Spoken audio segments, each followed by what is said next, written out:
चुंडावत मांगी सेनानी, सिर काट दे दियो छत्राणी। यह कहानी है हाड़ी रानी के बलिदान की। हाड़ी रानी का जन्म राजस्थान के बूंदी जिले के हाड़ा चौहान राजपूत शत्रुशाल हाड़ा के यहाँ हुआ था। हाड़ी रानी के बचपन का नाम सहल कंवर था। यह बात उस समय की है जब दिल्ली पर बादशाह औरंगजेब का शासन और मेवाड़ पर महाराजा राज सिंह का शासन था। उसी समय सहल कंवर का विवाह सलुम्बर के सरदार रतन सिंह चुंडावत के साथ हुआ था। औरंगजेब की नज़र रूपनगढ़ की राजकुमारी चारुमती पर पड़ी और उसने चारुमती से विवाह करने की सोची और उसको प्रस्ताव भेजा, लेकिन राजकुमारी इस प्रस्ताव के लिए सहमत नहीं थी और चारुमती ने मेवाड़ के शासक राज सिंह को सहायता के लिए और अपनी रानी के रूप में स्वीकार करने के लिए पत्र भेजा। महाराजा राज सिंह ने पहले भी औरंगजेब का विरोध किया था। उन्होंने औरंगजेब को जजिया कर हटाने और निरपराध जनता को परेशान न करने के बारे में पत्र भेज डाला था। उस समय औरंगजेब की शक्ति अपने चरम पर थी, लेकिन राज सिंह को इस पर की परवाह नहीं थी। महाराजा राज सिंह ने इस बार औरंगजेब से लड़ने के लिए रतन सिंह चुंडावत को भेजा। राणा चुंडावत के वचनानुसार मेवाड़ पर आने वाली हर विपत्ति का सामना पहले सलुम्बर के चुंडावत सरदार करेंगे। सहल कंवर और रतन सिंह के विवाह को अभी एक सप्ताह ही नहीं हुआ था। सहल कंवर की अभी मेहंदी भी नहीं उतरी थी। उसी समय उनके दरबार में राज सिंह का दूत आता है और उसने पत्र रतन सिंह को दे दिया।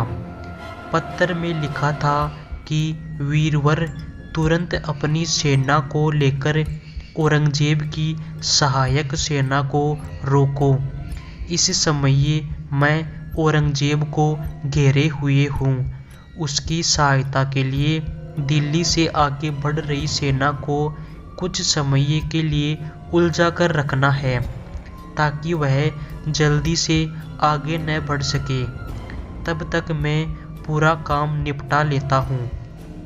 तुम इस कार्य को बड़ी कुशलता से कर सकते हो, जबकि यह काम कठिन है और जान की बाजी भी लगानी पड़ सकती है। मुझे तुम पर भरोसा है। रतन सिंह के लिए यह एक परीक्षा की घड़ी थी। इसी बीच एक और बात हो गई थी जिसने राज सिंह और औरंगजेब को आमने सामने लाकर खड़ा कर दिया था। यह संपूर्ण हिंदी जाति का अपमान था। इस्लाम को कबूल करो या हिंदू बने रहने का दंड भरो, यही कहकर उसने हिंदू पर जजिया कर लगा दिया था। राणा राज सिंह ने इसका विरोध किया था। राणा राज सिंह ने सेना के 3 भाग किए थे। मुगल सेना के अरावली में न घुसने देने का दायित्व जय सिंह को सौंपा गया था। अजमेर की ओर से बादशाह को मिलने वाली सहायता को रोकने का काम भीम सिंह का था। सभी मार्गों पर या मोर्चों पर उन्हें विजय प्राप्त हुई थी। मुगल बादशाह अब चारों ओर से राजपूतों से घिर चुका था। तब उसने दिल्ली से अपनी सहायता के लिए अतिरिक्त सेना बुलवाई थी।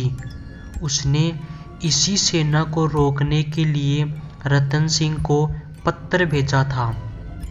रतन सिंह ने एक क्षण की भी देरी किए बिना अपनी सेना को कूच करने का आदेश दे दिया। अब रतन सिंह सहल कंवर से विदाई लेने के लिए उनके पास गए तो सहल कंवर ने पूछा, कहाँ चल दिए स्वामी इतनी जल्दी? अभी तो आप कह रहे थे कि युद्ध से 4-6 महीने की फुर्सत मिली है। तो रतन सिंह ने कहा, मुझे हंसते हंसते विदा दो, क्या पता आगे भेंट हो या न हो। मुझे अपने कर्तव्य का पालन करने के लिए जाना ही पड़ेगा। विदाई मांगते समय रतन सिंह का गला भर आया था। सहल कंवर समझ चुकी थी कि पति जा तो रहे हैं, लेकिन उनमें मन में मेरे लिए मोह है। इसलिए सहल कंवर ने कर्तव्य के लिए अपने मोह की बलि दे दी। वो अंदर गई और आरती का थाल सजाकर लाई और बोली, मैं धन्य हो गई ऐसे वीर पति को पाकर। हमारा रिश्ता तो जन्मों जन्मांतर का है। आप जाइए और विजय होकर लौटिए। मैं आपके लिए विजय माला लिए द्वार पर खड़ी रहूंगी। रतन सिंह बोले, मैं तुमको कुछ सुख नहीं दे सका, बस इसी बात का दुख है मुझे। यदि मैं ना रहा तो तुम मुझे भूल तो नहीं जाओगी ना? तो सहल कंवर ने कहा, नहीं स्वामी, आप निश्चित होकर जाए। मैं भी सच्ची राजपूतानी हूँ, मरते दम तक आपकी ही रहूंगी। फिर रतन सिंह घोड़े पर सवार होकर चल पड़े। सहल कंवर एक टक उनको देखती रही जब तक वे आंखों से ओझल नहीं हो गए। रतन सिंह अपनी सेना के साथ आगे बढ़ रहे थे, किंतु उनके मन में रह रहकर आ रहा था कि कहीं सचमुच मेरी पत्नी मुझे भूल ना जाए। मन को समझाते, लेकिन बार बार उनका ध्यान उधर ही चला जाता और उनसे रहा नहीं गया। उन्होंने आधे मार्ग से ही एक सैनिक को सहल कंवर के पास भेजा।